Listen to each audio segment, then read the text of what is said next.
Hola, te agradezco mucho suscribirte al canal, darle like al video, nos ayudas un montón. Buen día amigos, hace 25 años sucedía la tragedia de Camboriú, que quizás es la tragedia más importante de turistas argentinos en Brasil y sin dudas es la tragedia más importante de tucumanos en otro lugar del mundo. Una tragedia en la que murieron 41 personas al volcar un micro que iba de Tucumán hacia Camboriú, hacia Brasil, de las cuales 39 son casualmente tucumanos y 2 brasileros. Esto sucedió el 12 de enero del año 2000. Se cumplieron 25 años de lo que fue un verano muy doloroso y muy difícil en nuestra provincia. Yo en aquel momento tenía 16 años, recuerdo plenamente la situación y en cierto punto, y no menos importante, pensar en que en aquel momento y aquellos días todos teníamos una persona cercana, un amigo, un vecino, el primo de un amigo, el amigo de un vecino que iba en ese micro.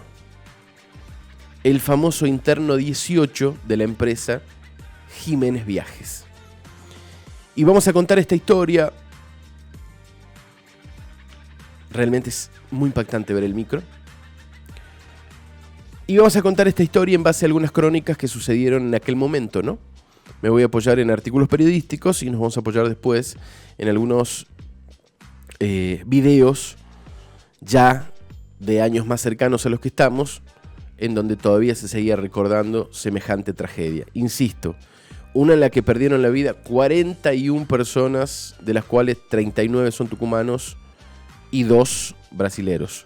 De los 39 tucumanos, además decir que 7 eran menores de edad y que de esos 7 además, una era una niña que perdió la vida.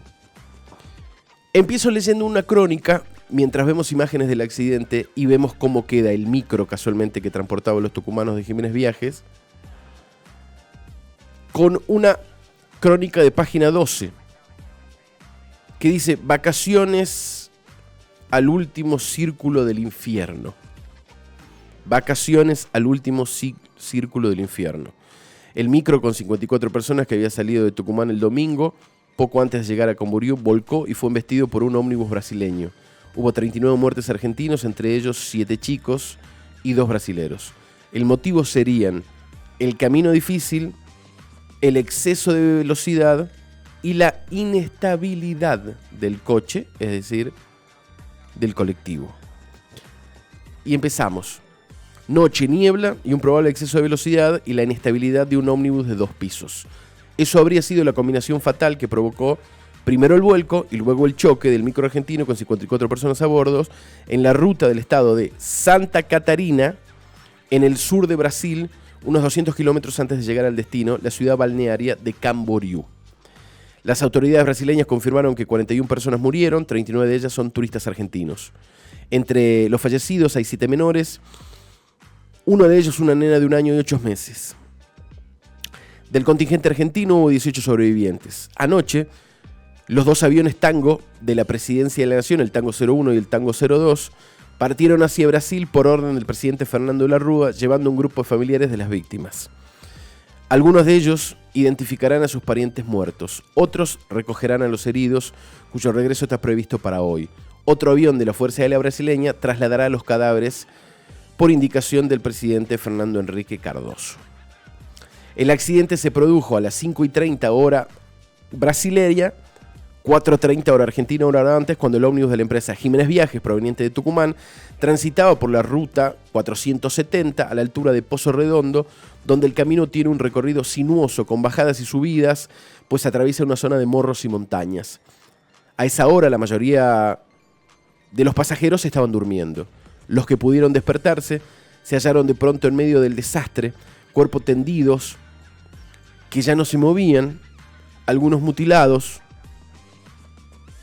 otros decapitados, gritos de dolor y pérdidas de auxilio. La parte superior del micro virtualmente desintegrada contra la ladera de un cerro y el resto volcado en medio de la ruta, embestida por el ómnibus brasileño, eran el paisaje del horror. En realidad, no era un paisaje del horror. Era parte de un contingente de 160 personas que se había dividido en 4 micros, 3 de doble piso y un minibús. Hay una foto en donde se lo ve al minibús, casualmente el minibús, ahí está, ¿ves? Ese minibús que está ahí es el minibús que venía por detrás y es el minibús que llegó. Ahí en ese momento lo corrieron al costado por toda la situación, pero ese minibús no sufrió ningún tipo de problema. De hecho, los que venían ahí sobrevivieron y llegaron a Camboriú. Sigo. Habían partido en la travesía el domingo a las 9 y en la mañana del lunes ya estaban en Foz de Iguazú. El tour incluía una estadía en esa localidad, una noche con visita a las cataratas y una noche en hotel. El grupo emprendió el último tramo del viaje el martes a las 14 desde Foz de Iguazú. Los micros partieron en tándem.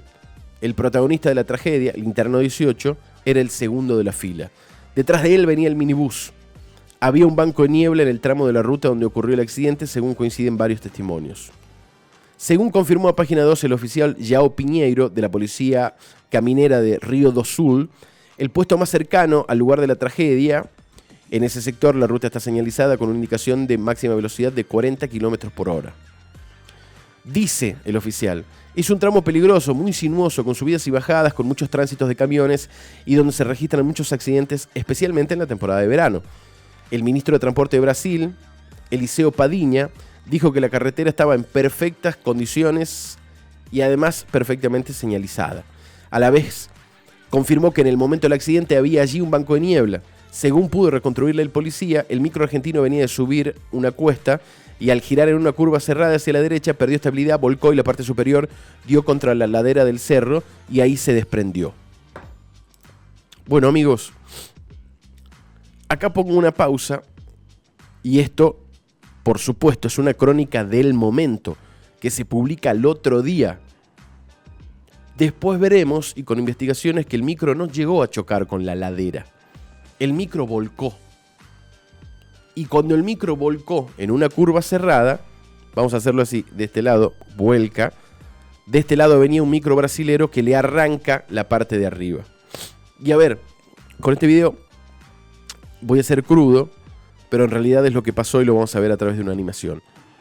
Cuando el colectivo cae y el otro le pega, arranca toda la parte de arriba y por eso había cuerpos decapitados, cuerpos mutilados, porque muchos se partieron al medio. Ese fue el horror de esta tragedia.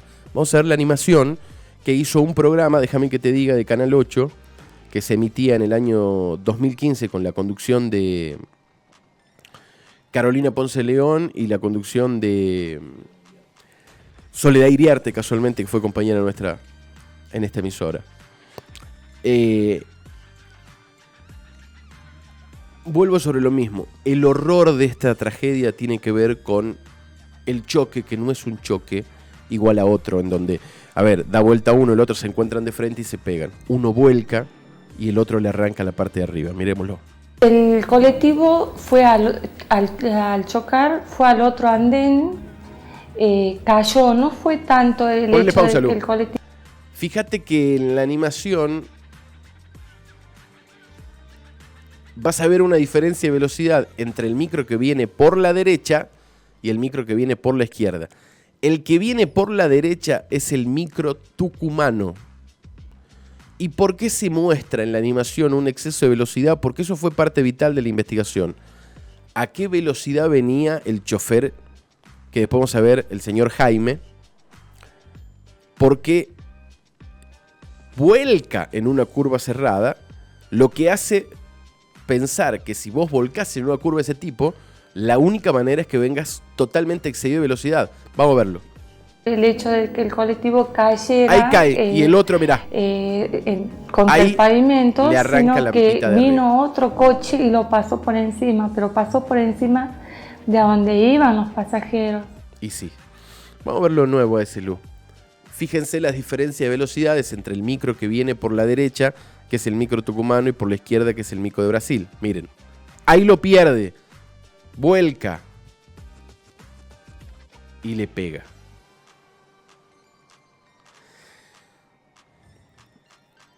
Esa situación provocó la muerte inmediata de muchísima gente. Se darán cuenta. Sigamos la crónica en base a ver el accidente.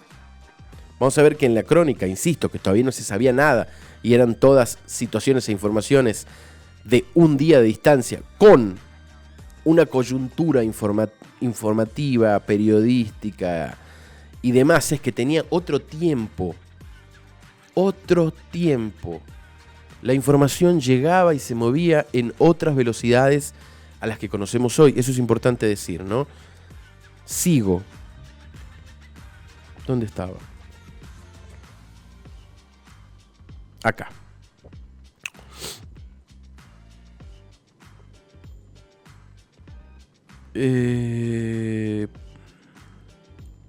Perdón, ya estoy. Entonces, el ministro de Brasil dice, che, la ruta estaba totalmente en condiciones. Perfecto. Seguimos. Según pudo reconstruir la policía, el micro argentino venía a cuesta, bla, bla, bla, bla. Después se verá que no era tan así como reconstruía la policía acá, pero sí como lo hacía la animación ahí, ¿no? Dice... perfecto. El resto del vehículo, fuera de control, se arrastró por el costado del asfalto ya en bajada y se cruzó de mano y fue embestido por otro ómnibus que subía en el carril contrario, un micro de pasajeros de circulación local de la empresa Reunidos. Casi de inmediato, el minibús que venía detrás también chocó al micro, pero el impacto fue menor. Me desperté con el golpe, la gente se me venía encima, dice Mónica Fernández, una de las pasajeras sobrevivientes. No sé cómo hice, pero en medio de todo pude encontrar a mi mamá y salimos juntas. Con nosotros viajaban, había chiquitos, había gente mayor. Cuando volví a mirar el micro, lo vi totalmente destruido con partes del techo arrancadas. Y había muchísima gente tirada por todos lados que no se movía. Las dos mujeres con heridas leves fueron rescatadas por un automovilista. Me despertaron a los gritos, contó Pedro Quintero, de 13 años. Otro sobreviviente. Cuando abrí los ojos vi que un micro venía de frente. Cerré los ojos y sentí un golpe muy pero muy fuerte. Lo abracé a mi hermano Santiago de 8 y después sinceramente no recuerdo nada. El saldo fue demoledor. Según confirmó a Página 12 Giovanni Nicoletti, vocero del Instituto Médico Legal de Río do Sul, donde fueron trasladados todos los cadáveres, los muertos fueron 41, de los cuales 39 son argentinos y otros 2 brasileños. Entre los argentinos hay 32 adultos y 7 menores. La menor, que murió, que tenía 1 año y 2 meses, tenía una hermana melliza. Fíjense que dice, su hermanita melliza logró salvarse, aunque debió ser operada de urgencia. El estado de los cuerpos era tal que solo 14 de los muertos pudieron ser identificados el día de ayer. Lo que yo decía, ¿no? El micro que golpea adelante mutila muchos cuerpos, muchos pasajeros argentinos, y sus cuerpos, sus cadáveres quedan irreconocibles. A ver, había algunos cuerpos que encuentran el cuerpo y no encuentran la cabeza. Por ejemplo. Vuelvo sobre lo mismo, para que nos demos cuenta del horror que significa esta tragedia. Del dolor, del horror y de lo inimaginable que golpeó la puerta aquí, en la provincia de Tucumán. Ya llegaremos a eso. El estado de los cuerpos era tal que solamente 14 fueron identificados ayer. Uno de ellos, el chofer del micro brasileño, murió. El resto será identificado hoy por sus familiares que se trasladaron por avión hasta Florianópolis y desde allí recorrerán 200 kilómetros por tierra hasta Río do Sul. Los heridos, en tanto, fueron más de 40, 18 de ellos son argentinos. Fueron distribuidos en 5 hospitales de la zona. Entre ellos está el chofer del micro tucumano, y atención a este nombre, Víctor Jaime. Víctor Jaime. Y también entre los sobrevivientes se encuentra el dueño de la empresa, Francisco Jiménez. Jiménez Viajes. Anoche había 3 heridos que tampoco habían podido ser identificados. La policía supone que el ómnibus de la catástrofe venía excedido de velocidad. Sin embargo, uno de los coordinadores del grupo, del Interno 18, un sobreviviente que se llama Pablo Dantur, a quien escribí para tratar de entrevistar, aseguró a este diario que venían a 75 kilómetros por hora. Walter Tales, que cumplía la misma función, pero en el minibús que venía atrás de ellos, cuando la policía le consulta, dice, no, veníamos normal, veníamos a 90. Bueno, primero que 75 y 90 no es la misma velocidad, pero por otro lado, la velocidad permitida en ese cruce, la velocidad que te marca la señalética de la ruta, son 40 kilómetros por hora. Si vos llegás a una curva de 40 a 90, y bueno, ¿por qué pongo el eje acá? Porque esto es muy importante. Acá está el eje de esta tragedia y lo vamos a ver más adelante también en lo que fue, en cierto punto, la justicia. La cónsula argentina en Florianópolis, Marta Aguirre, quien sobrevoló la zona en helicóptero y visitó a los heridos, no arriesgó hipótesis y prefirió no confirmar ningún dato. Perfecto. Otra crónica, también de página 12. El relato de 2 coordinadores, por Mariana Carabajal. Escuchen esto.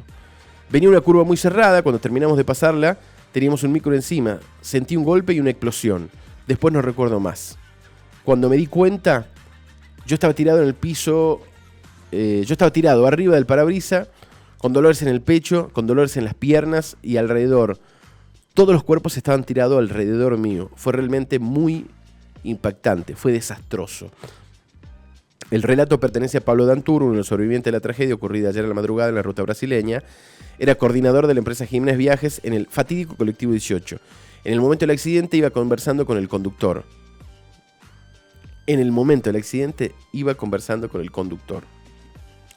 Dantur es oriundo de Tucumán y trabaja hace 6 años en la organización de viajes a Brasil con distintas compañías de turismo.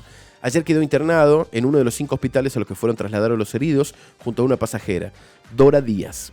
Desde su habitación en un centro de salud de la ciudad de Curitibanos, 60 kilómetros al sur del lugar del accidente, el coordinador conversó con Página 12. Fue una experiencia muy pero muy dolorosa, todavía choqueado por la catástrofe. Sufrió golpes en el pecho y en las piernas, pero su cuadro no es grave. Recuerdo muy poco, dijo. Entre sus recuerdos está la última conversación con el chofer Víctor Hugo Jaime. Acuérdense, Víctor Hugo Jaime. Y los bancos de niebla que periódicamente venían cruzando a medida que avanzaban por la ruta 470 rumbo a Camboriú. Textual, el camino estaba bastante transitado, no ibas muy rápido, llevábamos una velocidad de 70-75 km por hora. La mayoría de los pasajeros venía durmiendo. El accidente lo sorprendió a las 5:30 hora local, aún turbado por la emoción violenta vivida pocas horas antes. Por la tarde de Dantur no tenía clara la secuencia de los hechos. En cambio, Walter Tales, el coordinador de Jiménez Viajes que ocupaba el colectivo de la empresa que venía detrás a unos 2 kilómetros de distancia, el minibús, trató de reconstruir los segundos fatales. Según deduzco, al pasar la curva, que era muy cerrada, el micro 18 volcó, cayó del costado del chofer y se desprendió el techo. Casi simultáneamente debe haberlo chocado el ómnibus que venía en sentido contrario. Bueno, acá hay algo importante. El techo no se desprendió, no se salió. Lo que sacó el techo fue el golpe del otro colectivo, que barrió con todo eso.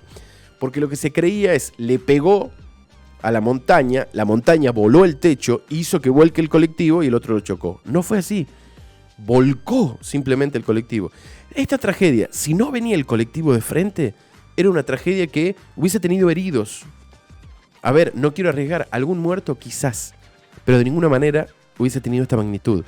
El problema, como dijo la hermana de la sobreviviente en la animación, es que al volcar, el otro se lo lleva puesto y arrasa con todo. Bien. Textual. Llegamos unos minutos después del accidente, nos detuvimos a ayudar, pero no permitimos que los pasajeros bajaran porque había pedazos de cuerpo por todos lados. Otra cosa en discusión, ¿no? En una catástrofe, vos todavía como empresa de turismo decís, no vean esto, no vean esto. Hermano, es una catástrofe del tal que necesita la ayuda de todo el mundo. Esto también se criticó mucho. ¿Cómo seguís como, no vean lo que pasó? Murieron 39 personas. No es no veas lo que pasó. Es ayudemos a sacar cuerpos, ayudemos a identificar gente, ayudemos a la policía, ayudemos en una catástrofe. Los otros colectivos continuaron luego hacia el balneario brasileño. La 407 es una ruta muy difícil porque tiene curvas y se va subiendo una cuesta, pero nuestros choferes la conocen bien porque hace años que la recorren. El que conducía el micro 18 iba a Brasil desde hace 6 años. Esto es vital. ¿Esto quién lo dice? Lo dice el coordinador del minibús, del que venía atrás. ¿Se acuerdan? Se llama Walter Tales. Fundamental, lo vemos en un rato. Sigo. Y vengo a Tucumán. La ciudad se paralizó al conocer la noticia. Un largo día de agonía en Tucumán, dice la noticia. A las 21:35, cuando los aviones con los familiares de las víctimas partieron hacia Florianópolis, Tucumán continuaba su jornada de agonía. Había empezado a la mañana temprano, cuando los familiares de 160 personas, aún no se sabía cuál de los 4 micos que salieron el domingo se había accidentado, comenzaron a reunirse ante la empresa Jiménez Viajes y Turismos. Es desde donde transmitimos. Esta empresa estaba acá a 2 cuadras, en la Crisóstomo Álvarez, casi 9 de julio. Desde media mañana fueron recibidos en Casa de Gobierno. El gobernador de Tucumán era Julio Miranda, donde un grupo de médicos y psicólogos se hizo cargo de ellos en un operativo coordinado con la Nación. El presidente era Fernando de la Rúa, creo que lo mencioné. A la noche, antes de partir a Florianópolis, en los aviones presidenciales conocieron la lista de heridos e intuyeron los fallecidos. Desde la mañana, la policía tucumana tuvo que cortar el tránsito en Crisóstomo Álvarez al 600, a 2 cuadras de Casa de Gobierno, donde estaba Jiménez Viaje, porque se agolparon centenares de desesperados, entendible. 2/3 de ellos pudieron tranquilizarse cuando supieron que sus familiares no viajaban en el coche 18. Los restantes, desde las 10:30 de la mañana, fueron recibidos por la gobernación. A esta altura, San Miguel de Tucumán estaba prácticamente paralizada. La gente se agolpaba para ver en los televisores de los bares la catástrofe. Todos teníamos un pariente, un conocido, un familiar que viajaba con Burió, comentaba un periodista tucumano. Es cierto, yo recuerdo eso. Yo recuerdo esa sensación de tener gente cercana y gente cercana a cercana y de todo el mundo estar muy preocupados, muy angustiados y muy conmocionados por esto. Al mediodía ya están trazadas las líneas del operativo coordinado entre el gobierno nacional y provincial. Se dispuso que un equipo de psicólogos acompañe en todo momento a los familiares y se procuró mantenerlos apartados del acoso de medios de difusión. Se les pidió que se designara un representante por cada familia para hacer el viaje y se trasladó al aeropuerto local, bla, bla, bla, bla, bla. En definitiva, hablan de quiénes fueron. Escuchá porque esto es importante. ¿Quiénes viajaron? El diputado nacional tucumano Alfredo Nemetschek, el secretario general de la presidencia Jorge de la Rúa y el titular del Sistema Federal de Emergencia Juan Carlos Rabat. Llevaban con ellos la lista de heridos. De la Rúa se encargó de leerle a los familiares concentrados en el salón VIP. Los pasajeros que no figuraban en esa lista estaban muertos, salvo la remota posibilidad de que alguno se hubiera retirado del lugar por medios propios y esté en algún lugar de la montaña, lo cual era poco probable. ¿Usted sabe lo que es no poder decir nada? Se conmovió Nemetschek ante este diario, que es página 12. Y acá, amigos, nos vamos a meter ya un poco en la causa judicial, porque acá viene algo importante. Prófugo e insolvente, Jaime, el chofer del micro tucumano, fue condenado en 2003 en Brasil por homicidio doloso a 7 años, 10 meses y 15 días de cárcel en un régimen semiabierto. Sin embargo, nunca la cumplió y aún es buscado por la justicia, aún hoy. Habría vivido un tiempo en Singapur y trabajado como guía turístico y mecánico de autobuses, y luego habría vuelto a la Argentina. En ese momento se arma acá una causa. El abogado que representa a muchísimas familias, 9 casos al menos, es Marcos Rullés. Marcos Rullés empieza una acción en tribunales y empiezan a trabajar en esta situación. Pero claro, toda la investigación se hizo mal. De hecho, fíjate que Jaime, el chofer que manejaba, queda detenido en Brasil. Escucha esto. Víctor Hugo Jaime, el chofer del ómnibus, bla, bla, bla, bla, bla, bla, bla, figura en la lista de buscados de Interpol. Así lo informa una publicación del diario catarinense. Jaime integra la llamada lista roja de Interpol, que es, en cualquier lugar del mundo vas a una migración, a lo que sea, presentar DNI, PAC, y te salta que estás buscado. Es decir, no puedes viajar, no puedes tener contacto en aeropuertos, etcétera, etcétera, etcétera. Pero fíjense esto. Jaime fue condenado en 2003. Y uno dice, che, pero si fue condenado, ¿cómo no terminó preso, digamos? Porque ya no estaba ahí. Se hizo el juicio con el chofer prófugo. ¿Y por qué se hizo el juicio con el chofer prófugo? Porque increíblemente el conductor, que después del accidente queda en prisión preventiva en Brasil, particularmente en la penitenciaría regional de Río del Sur, al mes de estar, le conceden la libertad para afrontar el proceso judicial en libertad. ¿Qué hizo? Se fugó. Increíble. El país que lo apresa sabe que no es de ahí, sabe que puede moverse, igual le da la libertad para que afronte el proceso en libertad. ¿Viste que hablamos tanto nosotros en este envío de las prisiones preventivas que ocurren en Tucumán? Esta era una prisión preventiva bien aplicada. Le dan la libertad, ¡pum! Prófugo Jaime. Se hace el juicio, lo condenan a Jaime, nunca lo encuentran. Hasta el día de hoy. Por esta tragedia que vas a escuchar, que estás escuchando, perdón, por esta tragedia, no hubo nadie preso. ¡Nunca! Solamente un mes preso de prisión preventiva Jaime. ¿Qué dice la investigación? Que el velocímetro del vehículo tucumano al momento del accidente, al momento de la curva, al momento de volcar, venía a 82 kilómetros por hora, el doble de lo permitido en esa curva. Y acá viene el tema. Uno dice, che, pero este señor, que el coordinador del colectivo de atrás dice que tenía una super experiencia, que hace 6 años iba a Brasil, da la sensación que no estaba preparado para manejar acá. ¿Y saben por qué? Porque lo que dicen hasta el día de hoy los familiares de las víctimas y los sobrevivientes de la tragedia es que fue fuerte todo el camino. Que era un hombre que manejaba muy pero muy fuerte, muy por encima de lo que estaba permitido. Los sobrevivientes lo notaron ese día. Y vas a escuchar en esta nota que le hace Ana Pedraza y Gaby Sanzano, Alejandra Racedo, que es la prima de Julio Javier Ale. Julio Javier Ale tenía 20 años y murió en la tragedia. La madre de Julio Javier Ale, que es la tía de Alejandra Racedo, sobrevivió. Pero acá habla la prima. Y le preguntan, esto fue hace un año, en el aniversario 24. Che, ¿siguen buscando justicia? Claro que sí. Y fíjense lo que dice de esta situación. De Jaime, de Jiménez Viaje y de los choferes. Disculpe, no estaba capacitado la empresa Jiménez Viaje no tenía choferes capacitados para transcurrir esa ruta. Era una ruta muy difícil, pero no estaban capacitados. O sea, cualquier persona pusieron de chofer y en manos de ese micro iba alguien irresponsable, en la que, bueno, nosotros sabemos en la familia por el testimonio de nuestra tía que ella sobrevivió a la tragedia esta y lamentablemente perdió su hijo, que es mi primo. No estaba capacitado. ¿Qué pasó con Jiménez Viajes?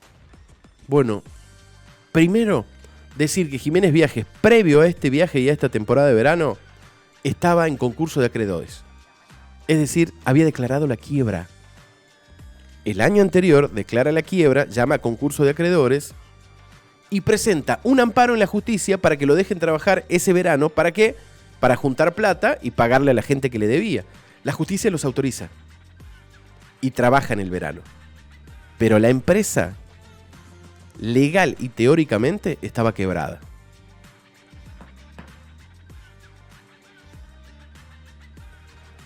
¿Qué pasó con Jiménez Viajes? ¿El señor Jiménez fue preso? No. Jiménez Viajes dejó de trabajar, se fundió. Bueno, ya estaba fundida la empresa. ¿Saben lo que hizo? Cerró unos meses y abrió con otro nombre. Cerró unos meses y abrió con otro nombre.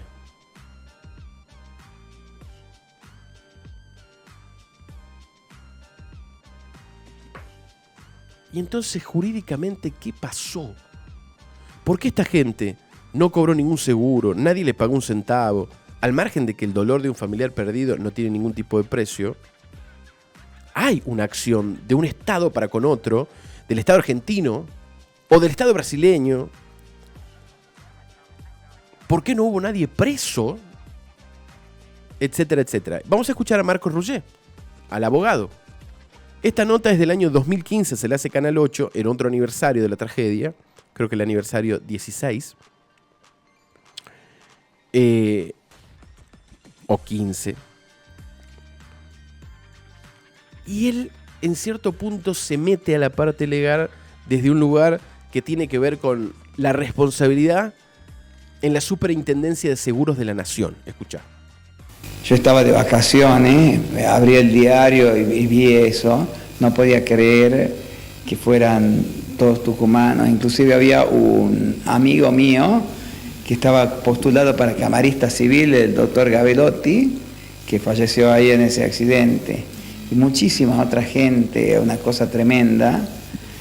Y en la cual el Estado argentino demostró una vez más su total falta de real sensibilidad social, de real interés en las víctimas, de real falta de compromiso con la justicia, con el derecho, y sobre todo la real intención de hacerse cargo de los problemas de la gente generados por el propio Estado. El doctor Marcos Rullés, representante de 10 de las 40 familias, recuerda todas las irregularidades y el proceso legal que atravesaron a raíz de este accidente, catalogado como el más grave en la historia del estado de Santa Catarina y el peor, protagonizado por turistas argentinos en Brasil.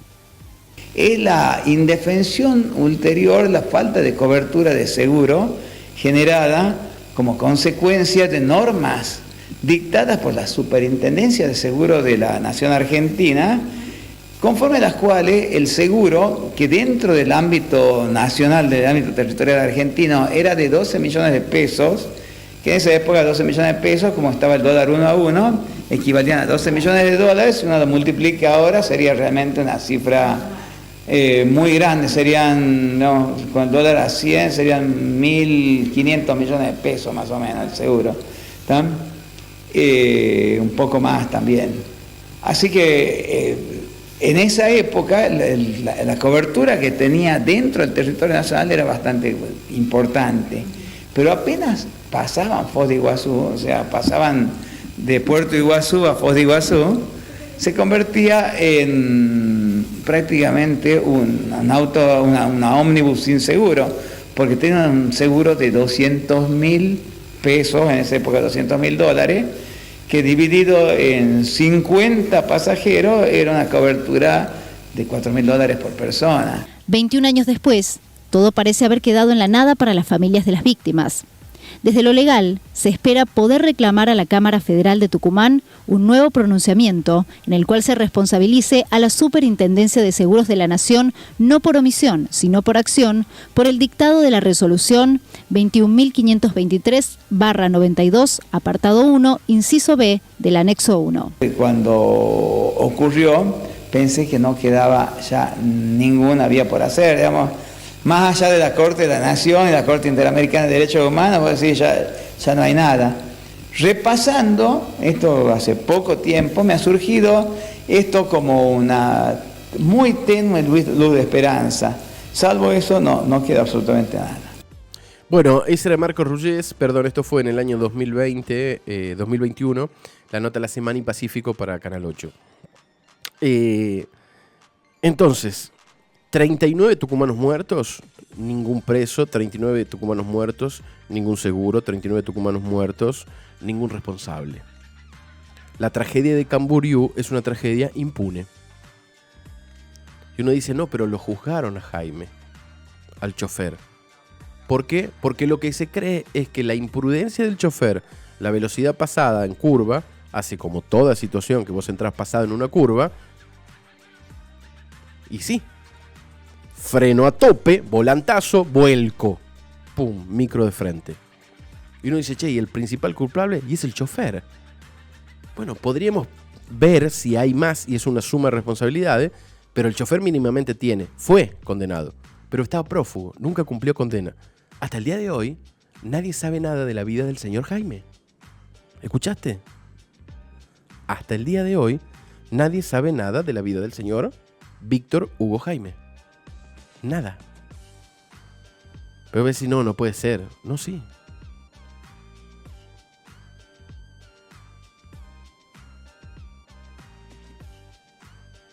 Amigos, piensen en eso.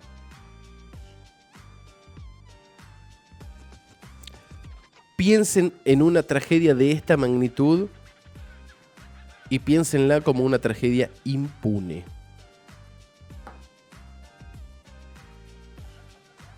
uno piensa que si esto sucedería hoy, por varias situaciones, el flujo de información, la cobertura, la presión mediática y cientos de cosas más, no habría ningún tipo de posibilidad de que esto transite por las mismas vías, sobre todo judiciales, que transitó en aquel momento. Pero la verdad es que esto ocurrió, amigos.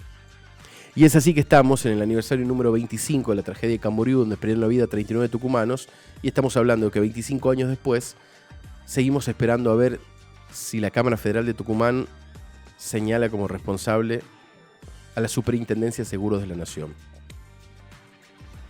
Que digo, no va a pasar, ¿no? Ojalá que sí.